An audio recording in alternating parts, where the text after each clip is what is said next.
Yeah. Mr. Wallace? Yeah, talk about that. Yes, and that was the fifth encounterment when they paid me and said that they was gonna put me on TV. How much did they pay you? They paid me $40. Okay, could you tell us how that came about when you were talking to them? How did that come about? Explain that situation to us. Well, basically, he said that he was gonna put me on TV, and I was supposed to sign a disclaimer, Mm-hmm. and that was the fourth encounterment with them. Mm-hmm. And then I was like, well, why is you gonna put me on TV? And then he was be like, because he wanted to show my face. But he didn't say that he was gonna accuse me of being a gang member. He didn't say anything that he was gonna say I was a violent person. He was gonna project me as a person of something. And I got two kids in the house with me in my custody that I take care of. I work every day. I haven't even had an off day since March of last year. Mm-hmm. You know what I'm saying? For us, I work a few hours later in the evening at a store, and they, give me a little bit of food and money, and I work there in the evenings. Mm-hmm. For us in my mental health court and my bipolar disorder. Okay, tell me about how did you get the $40? Tell me how all that came about. Well, basically, he told me that he was going to put me on television. Mm-hmm. Who's saying that to you? The film crew and the policeman. Which one? The one. Officer right here. And you recorded video. Yeah, we can Yeah. show video. Okay, Yeah, we'll, we can we'll show video. So if you can remember their name, do you know who the officer said they would put you I on? think it said his name was Sticks or something like that. Mhm. And I remember him being a policeman. Yes. Okay. Now, I have a question for you. You mentioned mental health court, Yes. and you said that you have a diagnosis for mental illness. Yes. And are you receiving treatment Yes. I've been Through- receiving treatment for through a very Family long and Children's time. Services? Yes. This is the officer right here. Okay, let's go back to mental health court. So Tulsa County has a mental health court where you got into some trouble for something. Is that correct? Okay, and it was not gang related. No, Okay. not at all. Because you wouldn't qualify for mental health court if you were gang affiliated, is that Of correct? course. Okay, about how long ago was that you were in mental health court?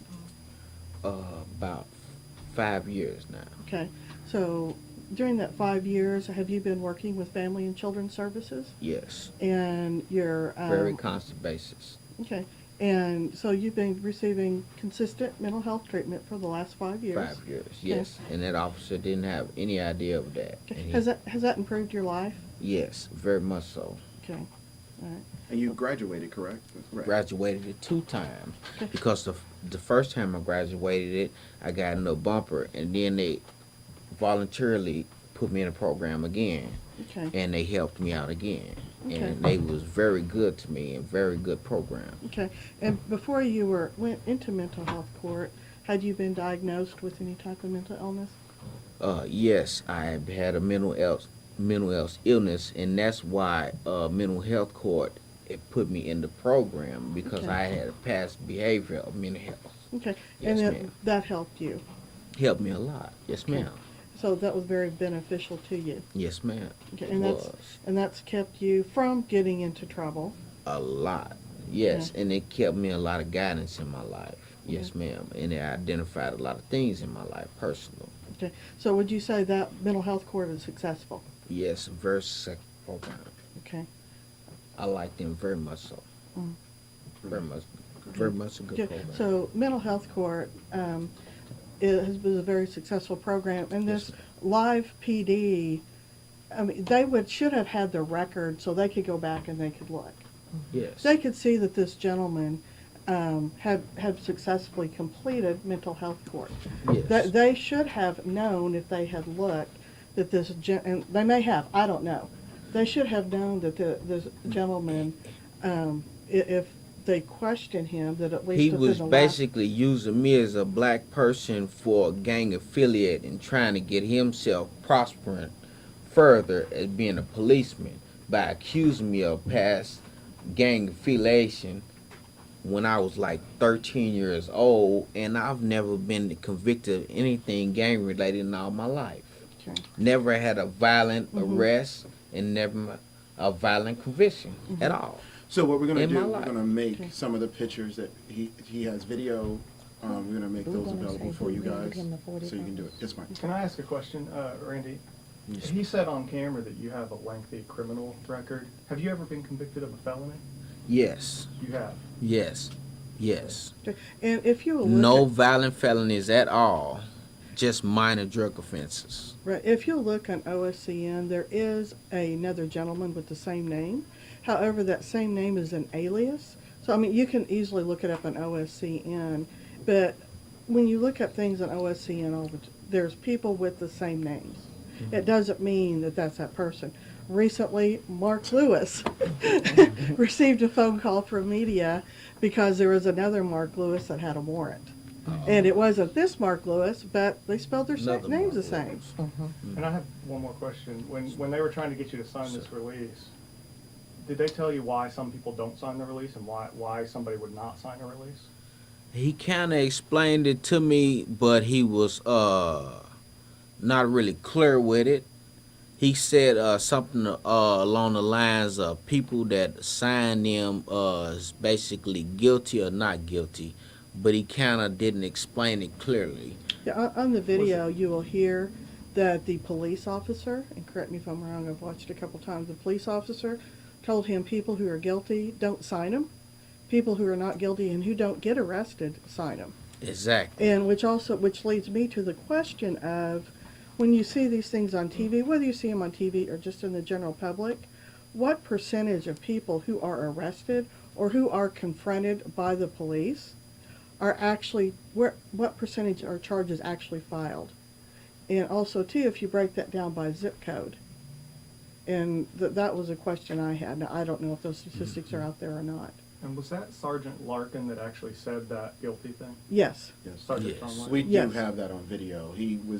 This one thing about Mr. Wallace is that he documented everything. Yes. Yes. A lot of the incidents that happened, and I mean, I commend him for it, for being, documenting things and having the presence to understand that he's not that, and it's very important that he clears his name, that he doesn't want people to Yeah, think he he's unknown. slandered me far as being a gang member and affiliate.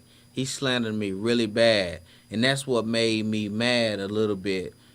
Further along, far as the first contact with him and later, you know what I mean.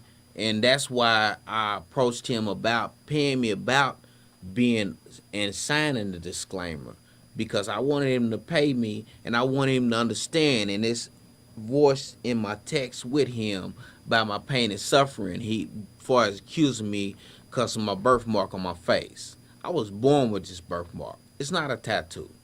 You know what I mean? You can't accuse me of something that I'm not involved in. And that officer profiled me as a person that I was not, and he didn't know nothing about me. I have a 22-year-old kid and a 1-year-old in the house. 1-year-old and a 2-year-old in my custody that live with me. And I've been trying to take care of them for the last 2 years and 3 years of their life, and doing the best I could to take care of my children with their mother and together. You know what I'm saying? And sometimes by myself when she's not happy with me. You know what I mean? But You're doing good. yeah, I try my best. You know what I mean? And with my mental health disorder. And that officer didn't know nothing about me, and he accused me of something, being a gang affiliate, and I have never been convicted of violence in all my life. Kim, you had a question? In the video, you're very adamant about what you're saying. You're really, telling how you feel. Why do you think they came to you? Well, basically, my birthmark on my face. You think they were just picking on you? He goes by the old gang file. When I was 13 years old, I had a Rambo knife in my pocket. Marvin Blaze is a gang task force officer a long time ago in the 90s. I had a little knife in my pocket, Rambo knife, and Rambo has Sylvester Stallone, first, second, and third, first blood or whatever. I bought a little knife in remembrance of Rambo, and he also Rocky fight in the movies. Okay, So I kind of liked the guy. And basically, I bought a knife of his when I was like 13 years old. Marvin Blaze was a gang task force officer long years ago, had pulled me over, come in front of my house where I was standing with a friend of mine and pulled in front of the house.